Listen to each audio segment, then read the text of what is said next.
everyone. Shavua Tov. We are doing our daily learning in the book of Proverbs. Please join us here every day between 12 o'clock and 12:20. We'll be learning the book of Proverbs, Sefer Mishlei, which was written by King Solomon himself and contains much wisdom on multiple levels, as we will see. So we are now in Proverbs chapter 16. So chapter 16 of the book of Mishlei, the book of Proverbs. And the verse that begins with is actually famous from the High Holiday Liturgy. It's famous from the prayers for Yamim Noraim, for Yom Kippur. And the person who is the cantor, the person who usually leads the services on the high holidays, recites this verse before they begin. It's a very, very famous verse. Here's how it goes. Pasuk Adam ma'archei lev. A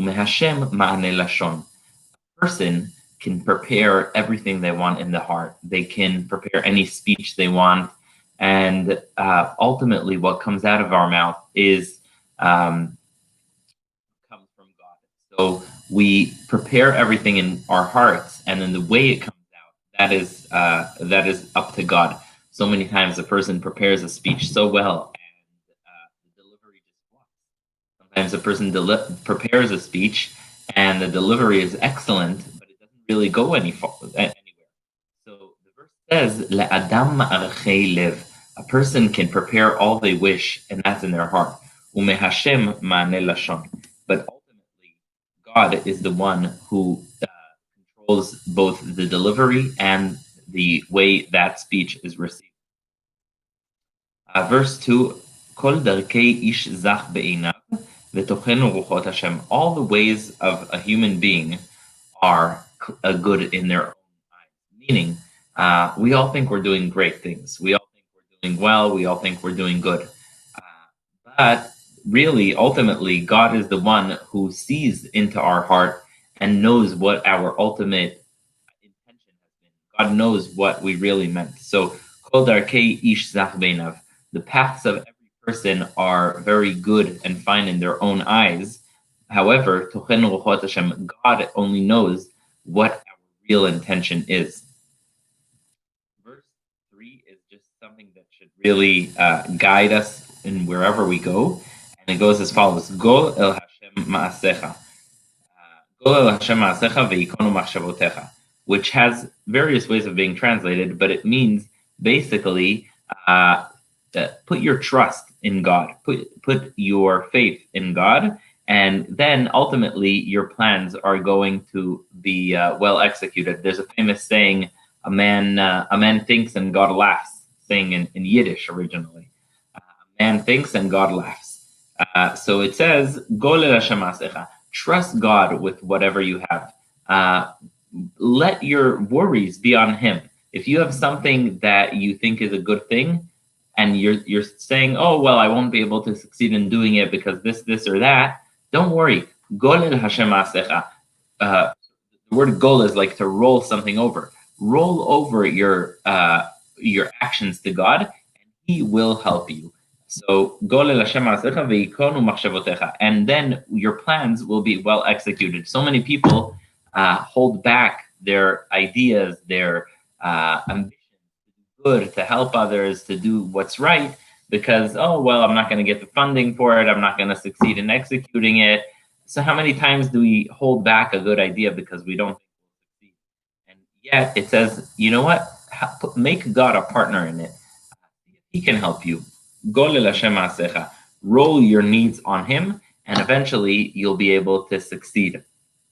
So many times you hear the story of someone who was planning on doing something incredible, and they end up succeeding. And you ask them, what were you thinking? How'd you do it? I mean, you would need millions of dollars to get that done. And they say, I trusted God, and eventually, even though I had nothing at the beginning, things worked out. Verse 4, Kol pa'al Hashem lemaneu. God has created everything towards the end of fearing God, towards the end of faith in God. And so when you look at the stars, when you look at the forests, when you look at the oceans, all that is supposed to lead you in the direction of increased faith in God. Kol pa'al Hashem lemaneu. The Talmud actually recites this verse often, saying that the idea is it's supposed to inspire you towards doing good. It's supposed to inspire you towards recognizing that even the most mundane and simple things are there for God and because of God. Next is verse 5. To'avat Hashem kol gvalev. Such a powerful verse. To'avat Hashem kol gvalev. God despises. It's a very strong language because God is filled with love. So what does it mean God despises? God despises To'avat Hashem kol gvalev. Any person that is haughty and recklessly arrogant, that's something that God despises. Yad liyad lo yinakeh. And if a person does something bad, eventually that will come back to him. The next verse actually has a very interesting background story to it. It says that in the book of prophet, in the section of prophets in the Bible, in the book of Samuel, it says that the house of Eli was cursed, that they're all going to die young. And they didn't know what to do about it because his children, his grandchildren, his great-grandchildren, everyone died young. And eventually they didn't know what to do. They wanted to stop dying young. And so they came to one of the great rabbis of the Talmud, and he advised them as follows, based on this verse. Chesed ve'emet yechupar avon, uveirat Hashem sur merah. With kindness and truth, a sin will be atoned for. Uveirat Hashem sur merah. And if you fear God, then you will remove yourselves from bad. So the rabbi told them, if you want this curse, this bad omen to be removed from you, please remember that the way for you to have atonement is with kindness and with truth. And if you fear God, you're going to hold yourself back from sin. The next verse is just one of the most beautiful ones. Truly beautiful verse. Birtzot Hashem darkei ish gam oivav yashlim ito. If God loves a person, if God desires the paths of a person, even his enemies will make peace with him. Meaning, even when someone is going through conflict, they should know that if they do what's right in the eyes of God, if they find favor in the eyes of God, even their enemies will make peace with them. And this is also true on a very practical level, which is a lot of times people will do something that's the right thing even when it's unpopular, and the fact that they do it and stick to their faith actually causes others to respect them. Sometimes when we follow the path of God, earn us scorn or disrespect, but rather people respect us.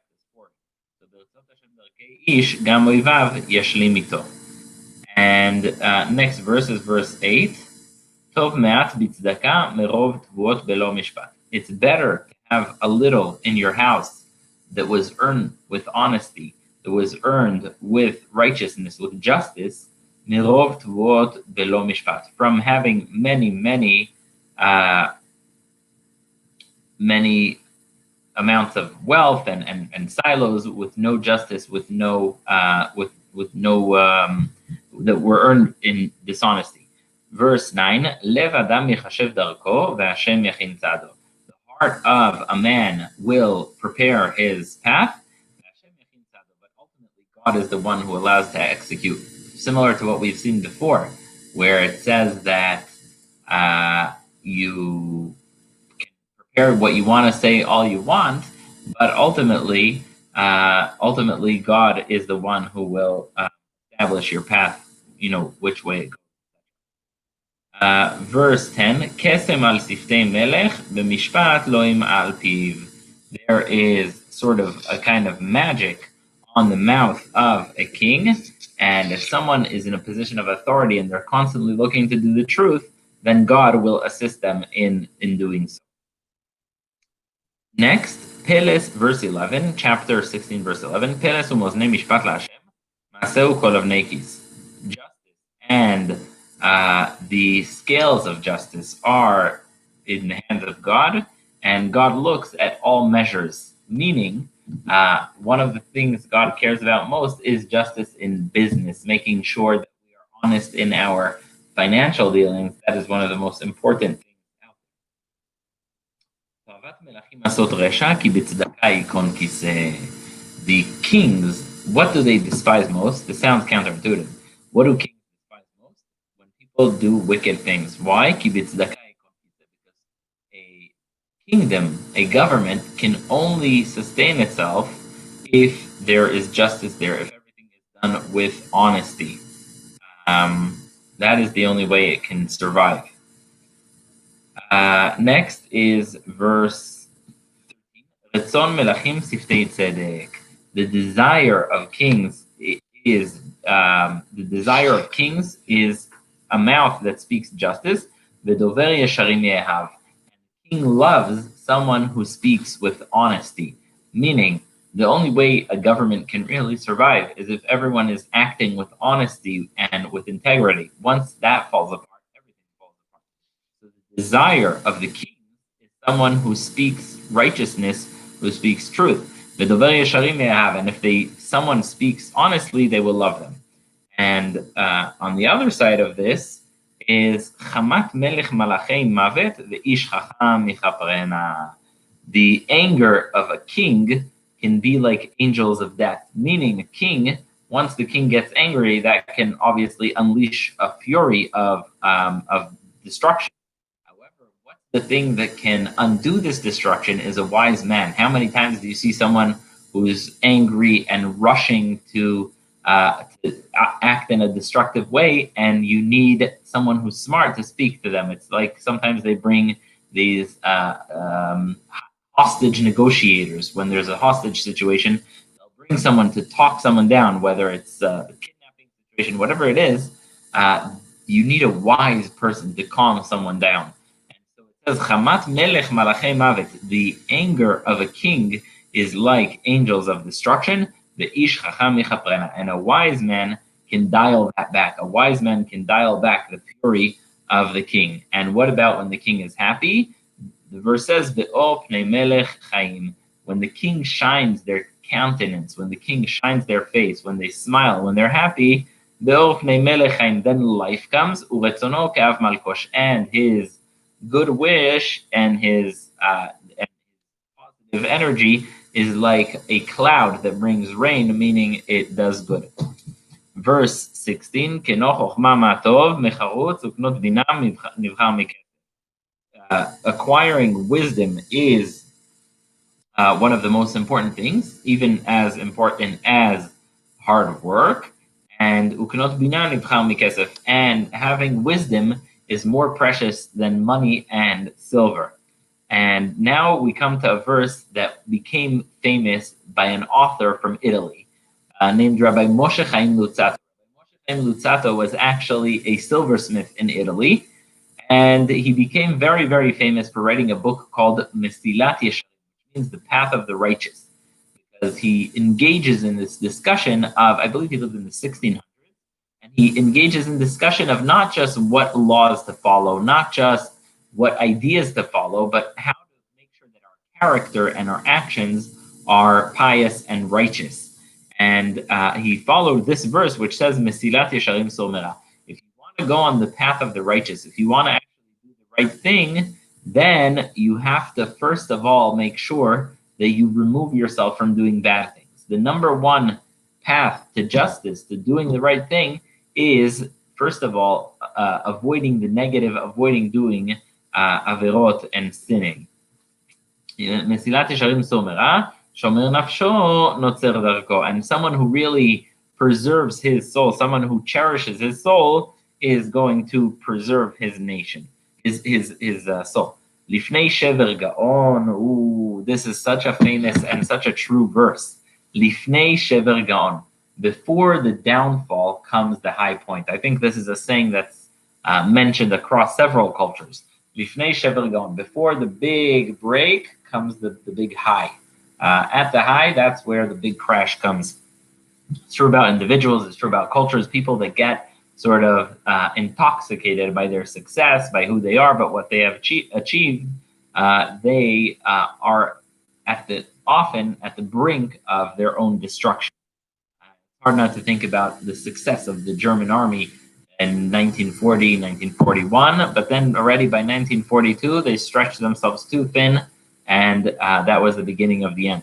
So, lifnei shever gaon, before the destruction comes this high, velifnei chishalon gova ruach, and before there is failure, there is haughtiness and high spirit. If you have any comments, if you have any feedback, requests, please make sure you leave a comment. I really appreciate you being here. We're here every day between 12 and 12:20, and your participation is much appreciated, and any feedback, again, is very welcome. Thank you so much for participating. I really appreciate it, and look forward to seeing you tomorrow at 12 o'clock. May this wisdom walk with you wherever you are.